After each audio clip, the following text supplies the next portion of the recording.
Well, let's kick it off for today. We've got a great topic. That's hiring tips to create a team that can excel your business into growth. And I guess the key word here is growth and not just treading water, because if you're just going to keep desperately hiring, it'd be a lot worse than just treading water. We want to build a team that can actually help grow the firm. So today is going to be all about practical tips. We're going to go through how exactly you should be able to approach the hiring process, deciding on which person you need to hire. And look, even if you've come across this before, it's so important to reiterate and just compare to your firm's SOPs and hiring process if you're missing anything from today. Okay. And of course, we've got the amazing WizeTalent team here with Danny and master hirer Jamie to share the insights with us. Okay. And remember, get questions and just to reiterate around people about creating deep and narrow teams, hiring A players, and micro training the managers. So for hiring tips, oftentimes what we find is firms who are looking to hire sort of just do it out of feel, right from when they decide they need to hire to the going through the whole hiring process and even after onboarding that hire themselves. It's largely an undocumented process, and owners or employers or client managers are kind of relying on their feel.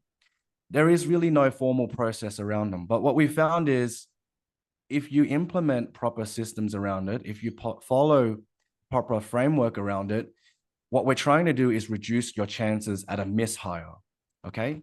And we used to go through a worksheet analyzing the cost of a mishire. And roughly speaking, it's about 4 times the annual salary of a person. If you account for the fact that in the process, that bad hire might lose clients, that will be way more than their salary to begin with. But if they lose clients, if they make your firm morale drop and other people leave, or they simply just can't do the work and the managers have to go over just to get them to normal productivity.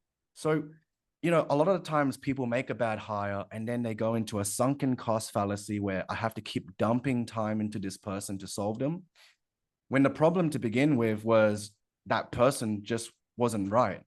And someone who knows all about it, Jamie, I really want to get your insights around hiring tactics.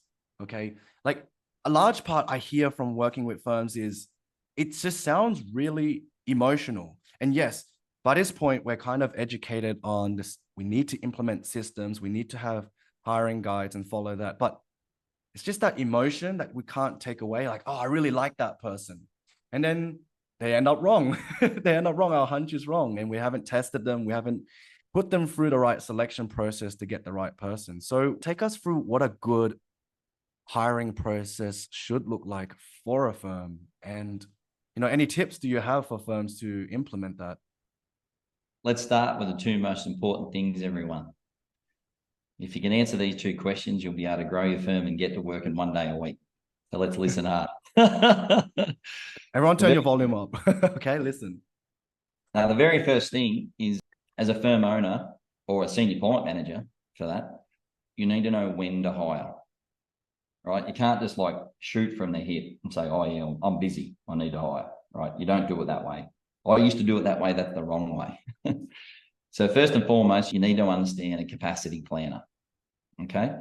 So capacity planner is 101 in terms of hiring. So it should be the trigger that helps you determine when to hire. That's the first thing.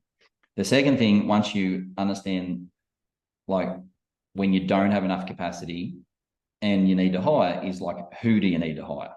And Ed Chan would always refer to that as the resource mix, right? So let's go through it real quickly. Do you need a finder? Do you need a minder or a grinder? Getting that resource mix right within the team is very important because you want the right people doing the right work, right? And that can be a challenge, but you can do it. The smaller the team is, right? Because I started out by myself and then hired a person. The smaller the team is, the more hats an individual will wear. So you have to realize that as your fee base grows within the firm, certain people have to take off certain hats. In other words, they have to delegate and let go of certain work and not be a control freak. Mm. So when that second question arises, well, who do you need to hire? If we go in a little bit deeper, we need to understand, do we need to hire a client manager? Or do we need to hire someone who's like a senior production manager? Or do we need to hire, for example, like a senior bookkeeper or a senior accountant or an intermediate bookkeeper or intermediate accountant? So that's really the second question to give you context. And if you can continually successfully answer those two questions and implement those two questions, you'll be very much likely on the path of growing your firm. And also, importantly in that is helping people achieve their career goals. So let's not forget that when we hire, we can obviously go to the marketplace, but it's very good as well if we can promote or hire internally. That's something I wanted to touch on as well, Jamie, because given how difficult it is to even attract attention from ads nowadays, it feels like back then you just put a bit of bait on a rod and then you get a bite, and at least you get some decent bites.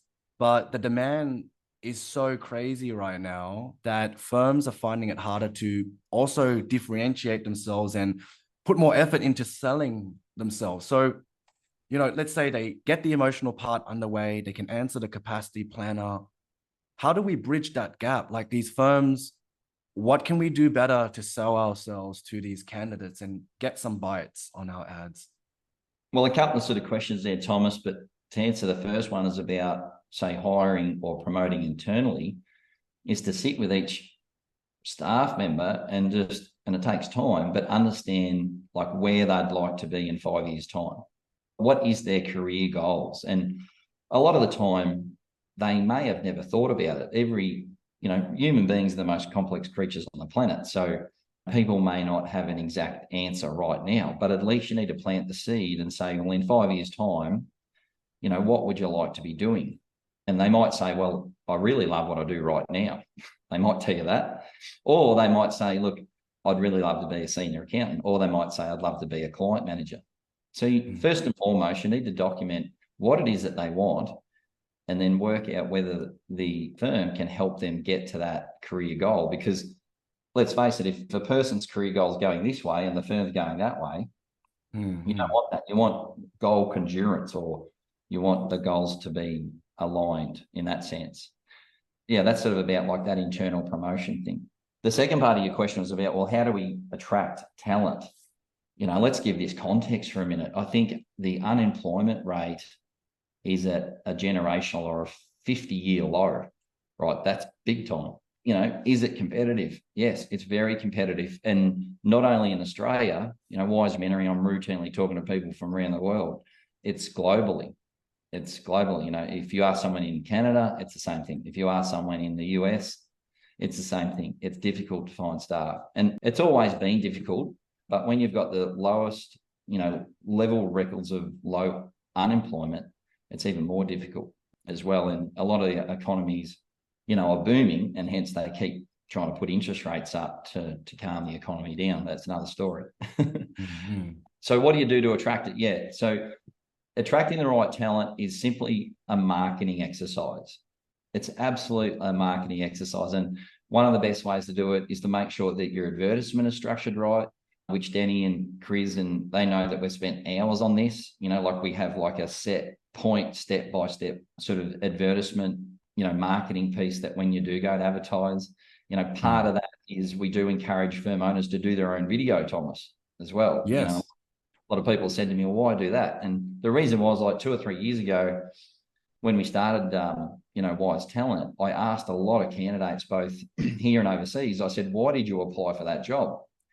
And they said, well, I saw Jeremy in the video and he looked like someone I could work for, or I saw Deb in the video and, that person looked like a down-to-earth person, someone that I could relate to, someone that I could work for. And essentially, people will obviously apply for the job for a lot of reasons, but at the end of the day, you're selling you, Yes. Like Peter's selling himself. So as weird as that might sound, that's because you're in a people industry. There's that old saying that's just quite true. People don't leave firms, they leave their leaders. so people want good leaders. They want to be led, and no one's perfect, but that's just the way it is. So yeah, you've got to be good at advertising. And Thomas, you have to sort of say in the video, for example, well, why should I work for Thomas? Thomas, I'm going for 50 other jobs. Why should I work for you? And you got to have an answer. Yeah, you got to be, I've been in interviews where, it's so important emphasizing those intangible aspects, right? Like I've seen some interviews where I might bring up the team NPS. Like, okay, we're offering this, but did you know I can pretty much ensure that you're going to be in a happy place because I've been measuring it? It's all these intangible aspects that they're looking for. Because I've noticed that firms who lead with money only end up attracting people that just leave for money, and they will leave for more money when it comes up. But if they love tangible aspects, they would retain, right? Yeah, salary's part of that overall picture, of course. But at the end of the day, I think from my research that people buy into you, you're selling you. So that's the first thing. And so, yeah, to attract candidates, you need good marketing, you need good advertisement, you need competitive salary, competitive benefits. And Danny and Chris at WizeTalent, we're continually sort of updating that with the moving marketplace. So that's across all the different countries that we work with, as for example. Something that struck out to me there as well is that we're seeing a lot of conversation around firms trying to solve for this by exploring other countries, because firms are finding it's convenient to go to the Philippines. It's like a known source of hiring. And then, yes, it's convenient, but then the competition's high. But because of globalization, the WizeTalent team, Danny, you found that most senior accountant salaries in what we might call labor arbitrage countries, they're all sort of coming to an equilibrium, or like a mean. That's like a sort of mean for a senior accountant all across the world, and going to a place where it might have less competition could possibly be a solution as well. Jamie, could you expand on that? Because it feels like uncharted territory. It feels scary. Like we talk offshoring in Philippines, feels like second nature, feels like I'm hiring in Australia. But if you're talking about hiring in Indonesia. Yeah, well, the biggest thing that drives it, Thomas, is this time zone. So, Indonesia's a little bit further, across from Australia in terms of the Philippines, but firms tend to go with a course of least resistance, if you like. So, the Philippines has been great because, it's on similar time zones. And if you ask people to work all through the night forever, it's proven it has effects on your health long term when they say, you're doing the midnight shift or whatever, the graveyard shift. So essentially, Thomas, I think probably for more junior staff, particularly when you're training them, it's better if they can be on, similar time zones, that's for sure.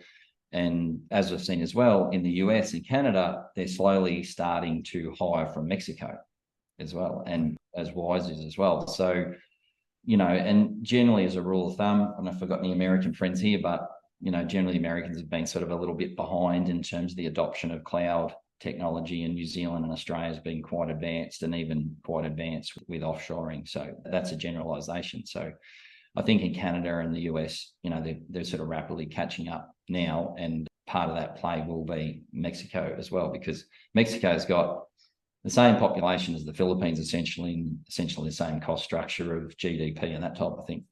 So with the more senior staff who are trained, for example, you can have anyone anywhere. For example, Brenton, who's our CEO, he's in Ireland. We've got Claudia in South America, who's part of our marketing team. So once people are well trained up, they can operate from any country, essentially. The overlap of time's not essential in that sense.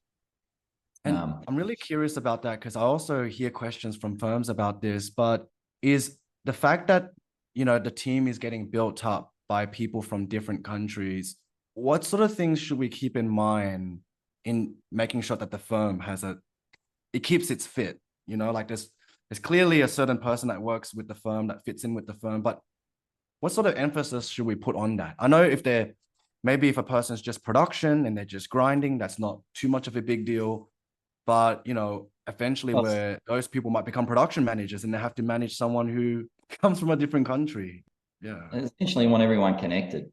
Like just for example, Brenton, our CEO, he regularly has a routine of meetings with Sammy, with Selena, with our marketing team. So I guess the thing that ties it all together is the meeting rhythm and routines. And so even the Wize team, would relate to that as well. So, we've got Sahel in India. So it's just a matter of catching up, making sure everyone, knows what their KPIs are, Thomas, as well. Like, you don't want to micromanage people. Yes. There's nothing worse. If you can just sort of give people, once you delegate certain tasks, just tell them what their target is.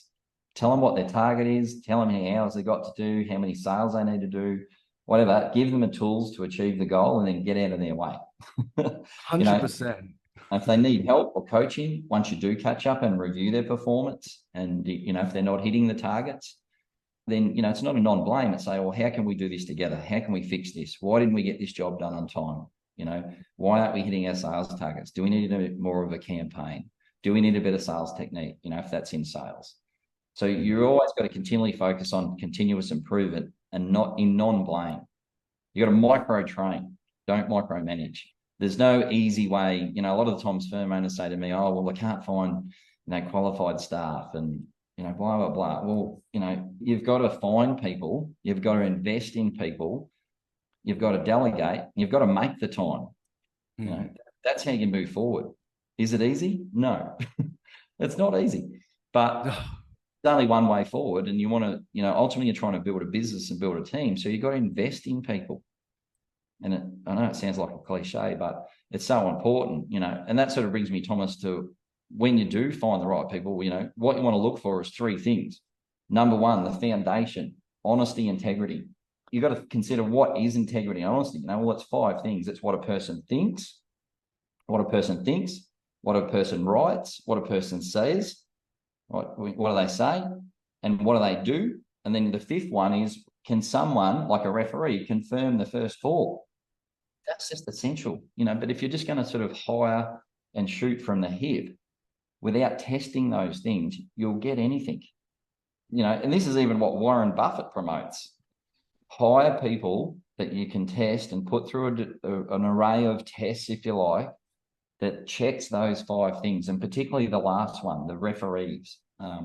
That's extremely important. And then the other one layer to that is their responsiveness of energy. How fast, do they respond? What's their energy like? Because when they work for you, you'll get the same thing. Funnily, lastly, some people might think as first is skills and experience, right? That's the last thing we look for in the process, because, Warren Buffett has that in that quote, he says, if you find someone who's really, really skilled and really experienced and really energetic and really responsive, but they don't have any integrity, he says, like, run to the hills. You can't do anything with them. Yeah. You can't do anything with them. You give them a workflow to manage, they'll just tick something off and it's not actually done. Well, you can't even believe them, can you? So those three pillars is essentially what you need to hire on: honesty, integrity, energy and responsiveness, and then skills and experience. And if you can do your best to test those three things, it's not an exact science. No recruiting company in the world can sit there and say, we will hire every person perfectly every time. Like, that's crazy. I mean, human beings are the most complex creatures on the planet, let's face it. But you're better off having a system. And, it's like James Clear in his new book I saw at the airport the other day, Atomic Habits. He says you'll always fall to the level of your systems. You'll always fall to the level. You've got to have systems and processes in your business, and you'll only rise to the level of them. So hiring is extremely important when you're growing your firm. You need to master it as much as you can, have a methodology, use those 3 steps. This is something that Christy said one time. It really stuck with everyone here. It's what happens if we invest people and they leave us, right? Like, you put time into someone and go, oh, damn, they're gone. But the inverse is, what if you don't train them and they stay? I've seen that quote. Yeah. If you don't train them and they leave, that might be better than if they did stay. Yeah. It's just a requirement to build a team. You just got to get used to it. And over the years, I had lots of people leave. I think I've got like 45 people at an entire Sky, group these days. What, did it go perfectly? No, of course it didn't go perfectly, but when I was being mentored by Ed and I'd get disheartened and someone had quit, might be a client manager to leave or an accountant or someone to leave, Ed would just say, well, get back on the horse, try again. It's because it's not perfection, it's progress. have another go, try again. What can you learn? If someone leaves the firm or the business, do an exit interview if you get time. Do an exit interview. Say, what could have we done better? Is always be willing to learn. Every time there's a problem that you've got, guys, always be willing to learn, because next time you won't do that. There'll be always the 1%er that you're after every time. Yeah, I wanted to ask another question that a lot of us have been thinking of is, like, how long does it take to find if a person is suitable? Like, okay, 6 months probation is a contractual thing, so we've got the space for it. But should we be able to tell if a person's going to work or not in a week or two? Like, it shouldn't take too long to figure out if someone is not the right fit. So 3 months. how long should it take, and what are we looking for in someone who's just not working out? Otherwise, we end up in that, oh crap, I don't want to go for all that hiring again, want to sunk cost fallacy and just accept it. Like, yeah, where do we draw the line? Yeah. Yeah, 3 to 6 months. Ed would always say, you'll find out what someone's like in the first 3 to 6 months, what they're like. But coming back to the hiring process, I love the saying that we have, Danny and Chris, it's act fast, hire slow. Because when you're dealing with these candidates, and this is the biggest error that I've seen myself, but also whether you're a senior client manager or a firm owner, is slow to respond to candidates' communication. You cannot be slow to respond. Like when we say slow, if you're not answering the email to the candidate within the day, you're slow, because they'll be talking to 5 other firms. Yeah. Even I'm guilty at this. Danny, aren't I? So the point is, act fast, hire slow. Act fast. The hire slow process is following the process. Don't skip a process. Don't skip a step, because then you're maximizing, what we call a mishire, and that just wastes everyone's time, money, and effort to mishire. Yeah, I just wanted to say that too. 100%. No, that's definitely part of it. Acting fast. That's something we all struggle with, being in our own firms and then not finding the time to act fast, not knowing if I need to be acting at all, and going, crap, that person's been doing nothing for 3 months. Where was the oversight? I think the other thing is too, like coming back to what Danny and Chris does with WizeTalent, what you formulated is make sure your decision to hire, right, is based on the candidate scorecard. Do you want to touch on the candidate scorecard and the importance of that? Because there's those 3 areas you might recall, Danny, but if someone's really high in skills and experience and high in engine responsiveness, but they're low on integrity and honesty, like the candidate scorecard's just that non-biased fact-checking system, isn't it? Yeah, it takes the emotion out of things, because someone could interview so well, but if they don't have the skills or what we're looking for, basically, then this scorecard will be able to determine. And it's also good because with the testing stage, you don't want to be testing every single candidate that comes through. So this scorecard will be able to determine whoever's got the highest score, that's the person to put through to the next stage. Because in the interview, I think, because we're human, it's like, oh, geez, it's like, I really like that person. Or the other thing, it might be like, oh, I didn't like that person, right? And I don't know how many times Ed Chan told me, he said, James, don't judge a book by its cover. I think I was a people person. I'd just like everyone, oh, you're hired. And then other people are like, no good, when they're probably like, they mightn't talk much. They mightn't say anything in the interview because they're nervous, but you find out because of the testing that they're absolutely fantastic, just because you don't like their mannerisms or whatever. They might just be a minder grinder. They might not be that interpersonal charismatic finder. Yeah, they might be shy. Some people are extremely shy. I know that for a fact. Some people are like, I don't want to talk to clients all day. I just want to get work done and review it. I mean, that's really good for a production manager, just because they're not charismatic. Yeah. But there's a lot of little tips. We probably started the discussion by tips, but, another one is watch out for job hoppers. You can pretty much sort that out from the CV and why they keep changing jobs. And, reference checking is just so important. And, not that it's like their mates or their peers. It's got to be someone who's had the authority or power to hire and fire them. There's all these little traps, right? But if you don't ask the right questions, it's like a classic, particularly for a firm owner. You just want people to be truthful. Do you want to run your own business? I love that question. I remember years ago, when I'm going back 20 years now, but I went to a massive firm, and the partner asked me, he said, Jamie, do do you want to run your own business? I just looked and I said, yeah, that's my absolute dream. And he still hired you.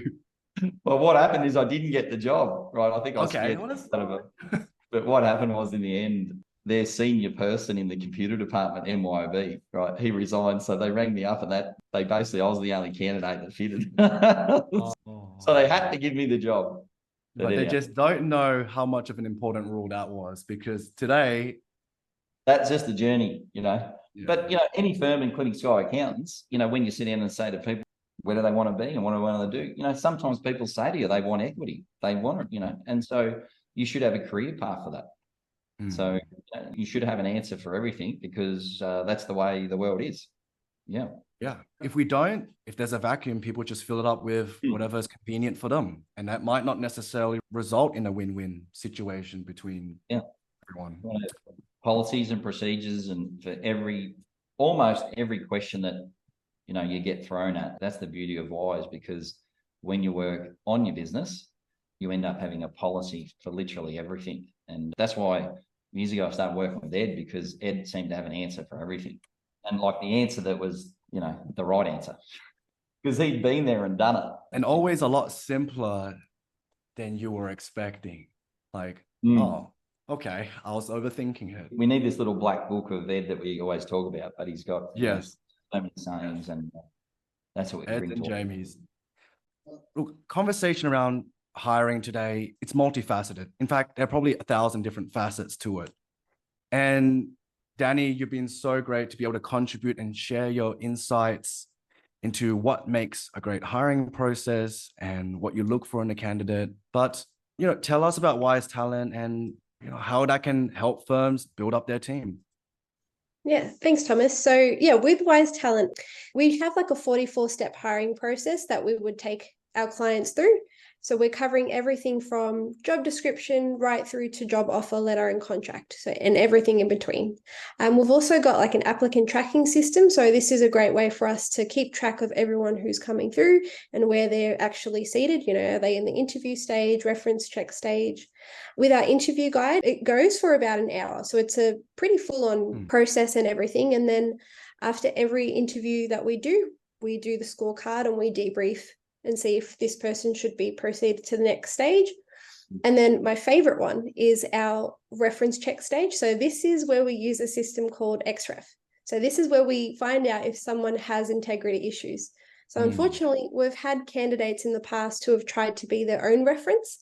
So they've created an email address, tried to be their own reference, and then this system picks up on it. So it's a really good system. And then, of course, we have to test the candidate as well to make sure that they have the right skills. So yeah, we help you through the entire process. It really is end to end, isn't it, Danny? Like, I constantly come back, and, you know, I really appreciate the fact that I've been able to come to WizeTalent even for administrative Division 6 staff, accounts Division 7 staff, even D2 marketing staff. In fact, all my greatest marketing staff have come from you. So thank you so much to WizeTalent. And I'm sure we have had happy customers plenty in Wize here today on WizeTalent. So feel free to reach out to Danny if you want to book a meeting with her to talk about your team and what you need to look for in building up your team.